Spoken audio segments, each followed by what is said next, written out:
Hello, and welcome to my channel, Celebrity Matrix. Today's video is how single dad opened the door for his blind date, then froze when she said my kids are waiting in the car. Mark Thompson lived in a small house at the end of Maple Street. He was 38, a quiet man with tired eyes and a kind heart.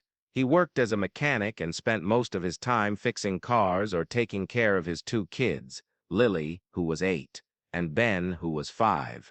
Mark hadn't been on a date in 4 years, not since Lily's mom left. He didn't have time for romance. But his sister Sarah kept saying, "You can't raise kids in a bubble, Mark. You need someone." So after weeks of pushing, Mark finally agreed to a blind date. "Just coffee," Sarah said. "No pressure." The woman's name was Claire. She worked at the library and liked hiking, books, and rainy days. Mark wasn't sure what to expect, but he cleaned the house, put on a clean shirt, and waited. At 7 p.m., the doorbell rang.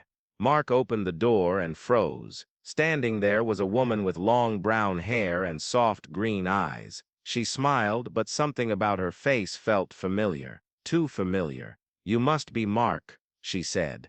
"I'm Claire." Mark couldn't speak. His heart pounded. "Claire," he whispered. She tilted her head. "Yeah. Is everything okay?" He stared at her. It couldn't be. It had been 10 years. But the scar above her eyebrow, the one from the bike accident, was the same. The way she tucked her hair behind her ear, the small dimple on her left cheek. You're not Claire," he said slowly. She frowned. "What do you mean?" "Of course I am." "No," Mark said, shaking his head. "You're Emily." The woman's face changed. Her smile faded. Her eyes widened. "Mark," she breathed. Silence filled the doorway. Emily, his first love, the girl he dated in college, the one who left town suddenly one summer, no call, no note, just gone. He never knew why. He spent months searching, calling, wondering. Then life moved on. He met someone else, got married, had kids, buried the past, and now she was here. "Emily," Mark said again, his voice shaking. "But Sarah said your name was Claire." Emily looked down. "I didn't know it was you. Sarah only told me your first name. She said you were single, kind, had kids. I thought it was a coincidence." Mark stepped back. "This is insane."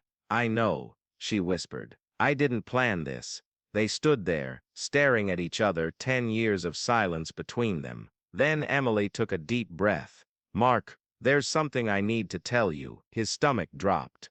"What?" She looked toward the driveway. "My kids, they're waiting in the car." Mark blinked. "Your kids?" "Yes," she said softly. "I have two, Lily and Ben." Mark's world stopped. "Lily, Ben." His breath caught. "What did you say?" "I have two kids," Emily repeated. "Lily is 8. Ben is 5. Mark's legs felt weak. That's impossible." "No," Emily said, tears in her eyes. "It's not. I didn't leave because I wanted to, Mark. I found out I was pregnant. I tried to call you, but your number had changed. I wrote letters, but they came back. My parents, they were angry. They moved us across the country. By the time I could reach out, I heard you'd married someone else." Mark leaned against the door frame. His head spun. "So, Lily and Ben, they're our kids," Emily said, tears falling. "I didn't tell you because I couldn't.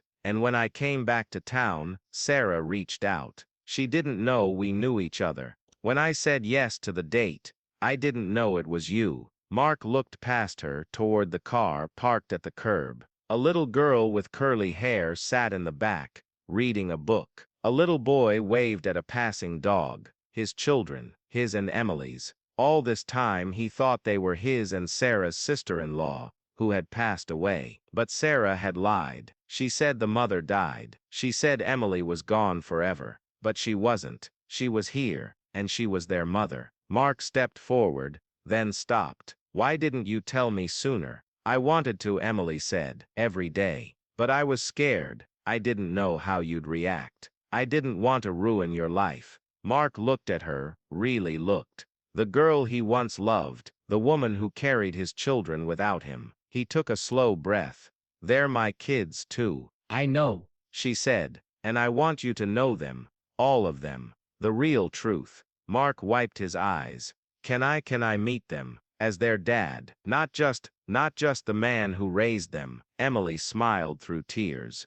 More than anything, he nodded. Let's go get them. Together they walked to the car. The night was quiet, the stars were out, and for the first time in years Mark felt like he was finally home. If you enjoyed the video, please don't forget to like, comment, and subscribe to our channel. Thank you for watching and see you on the next video. Bye.